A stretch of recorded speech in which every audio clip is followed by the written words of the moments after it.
The glory of Jesus Christ ఛానల్కు స్వాగతం. ప్రభు అయిన యేసు క్రీస్తు అతి పరిశుద్ధ నామమున మీకందరికీ ప్రేమపూర్వక వందనములు, శుభములు తెలియజేయుచున్నాను. ఈరోజు వాక్య ధ్యానములోకి వెళ్ళినట్లయితే యోబు గ్రంథము 8వ అధ్యాయము 7వ వచనము. అప్పుడు నీ స్థితి మొదట కొద్దిగా నుండినను తుదను నీవు మహాభివృద్ధి పొందుదువు. మరొక మారు చదువుకుందాం.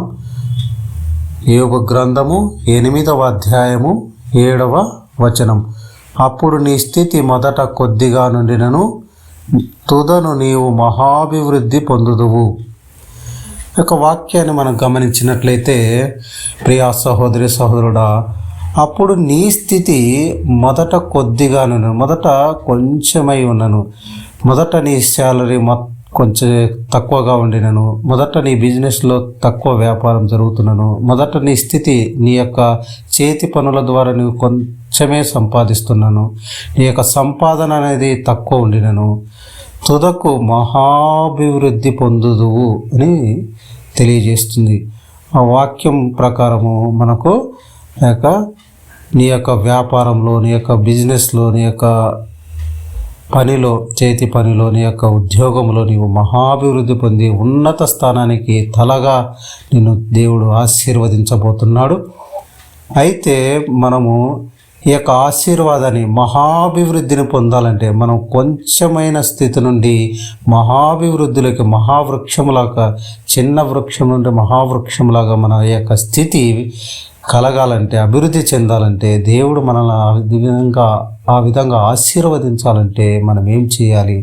4 షరతులను దేవుడు విధించినట్లుగా చూస్తున్నాం. ఇదే అధ్యాయంలో యోబు గ్రంథం 8వ అధ్యాయము 5వ వచనం 6వ వచనంలో చూసినట్లయితే మనకు ఆ యొక్క షరతులు ఏమైనది తెలియజేయబడినది. మనం 5వ వచనం చదివినట్లయితే, నీవు జాగ్రత్తగా దేవుని వెతికిన ఎడల, మొదటి షరతు నీవు జాగ్రత్తగా దేవుని వెతికిన ఎడల. దేవుని వెతకాలి. మొదటగా దేవుణ్ణి మనం వెతికే వారిగా ఉండాలి, దేవుని సహవాసం కలిగి ఉండేవారిగా ఉండాలి, దేవుని మనం ప్రార్థన జీవితాన్ని కలిగి ఉన్న, దేవునితో యొక్క సహవాసాన్ని కలిగి ఉండే జీవితాన్ని మనం కలిగి ఉండాలి మొదటిగా. రెండవదిగా సర్వశక్తుడకు దేవుని బతిమాలుకునే ఎడల, సర్వశక్తుడైనటువంటి దేవాది దేవుణ్ణి మనము ఎప్పుడు బతిమాలుకొనాలి. ఆయనను ఆ యొక్క ప్రార్థన ద్వారా ఆయన్ను బతిమాలుకున్నాను. ఎప్పుడు మనం ఆ ప్రార్థన అనేది దీనంగా బ్రతిమాలుకునే విధంగా మన ప్రార్థన ఉండాలి, మన సహవాసం ఆయనతో ఉండాలి. అలా ఉన్నప్పుడు రెండవ కండిషను బతిమాలుకొని ఎడల. మూడవదిగా నీవు పవిత్రుడవై ఉండాలి. మూడవదిగా పవిత్రమైన జీవితాన్ని, పరిశుద్ధమైన జీవితాన్ని కలిగి ఉండాలి. ఎటువంటి కలంకం లేకుండా, ఎటువంటి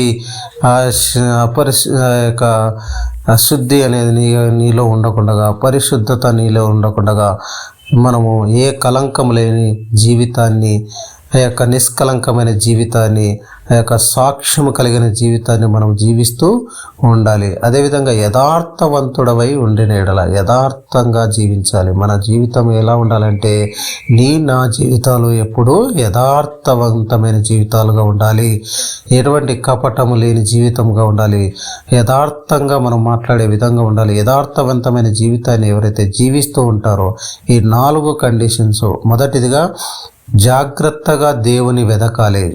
రెండవదిగా సర్వశక్తుడైన దేవుని బతిమాలుకొనాలి. మూడవ కండిషను పవిత్రమైన జీవితాన్ని కలిగి ఉండాలి. 4వదిగా యథార్థవంతమైన జీవితాన్ని, యథార్థవంతుడిగా ఉండాలి. ఈ 4 షరతులు ఎవరైతే పాటిస్తుంటారో, ఎవరైతే కలిగి ఉంటారో, నిశ్చయముగా ఆయన నీ యందు శ్రద్ధ నిలిపి, ఎవరైతే వీటన్నిటిని పాటిస్తుంటారో వారి యందు దేవుడు శ్రద్ధ నిలిపేవాడిగా ఉంటాడు. నిశ్చయముగా అంటే అది కండిషన్, అది జరిగి తీరుతుందని. ఆయన దేవుడు నీ యందు శ్రద్ధ నిలిపి నీ నీతికి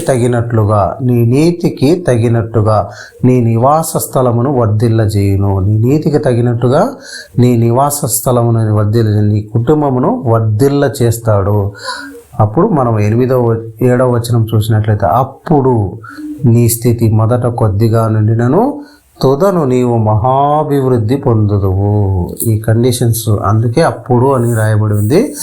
మనము ఈ 4 షరతులను ఎప్పుడైతే మనం పాటిస్తామో, ఆ విధంగా మనం ఎప్పుడైతే ఆ జీవితాన్ని కలిగి ఉంటామో, వాక్యానుసారమైన జీవితాన్ని కలిగి ఉంటామో, ఆ అట్టి స్థితిని బట్టి నిశ్చయముగా దేవుడు నీ యందు శ్రద్ధ నిలిపి నీ నీతికి తగినట్లుగా నీ కుటుంబాన్ని వర్ధిల్ల చేస్తాడు. అప్పుడు ఏమవుతుందంటే నీ స్థితి మొదట కొద్దిగా ఉండినను తుదకు నీవు మహాభివృద్ధి చెంది మహావృక్షముగా ఎదిగి ఇతరులకు సహాయం చేసేవాడిగా, అప్పిచ్చేవాడిగా, నీ తలగా ఉంచి నిన్ను ఎంతో ఆశీర్వాదం, ఉన్నత స్థలంలో, ఎత్తైన స్థలములో నిన్ను ఉంచేవాడిగా ఉన్నాడు, ఆశీర్వదించేవాడిగా ఉన్నాడు. నీ యొక్క ఏ స్థితిలో, ఏ యొక్క ప్రైవేట్ జాబ్ అయినా, గవర్నమెంట్ జాబ్ అయినా, అదేవిధంగా వ్యాపారంలోనైనా, ఏ స్థితిలో ఉన్న నువ్వు చేతి పనులు చేస్తున్నా, వ్యవసాయం చేస్తున్నా, ఏ యొక్క వృత్తిలో ఉన్నప్పటికీ కూడా ఆ యొక్క వృత్తిలో ఫలప్రదం చేసి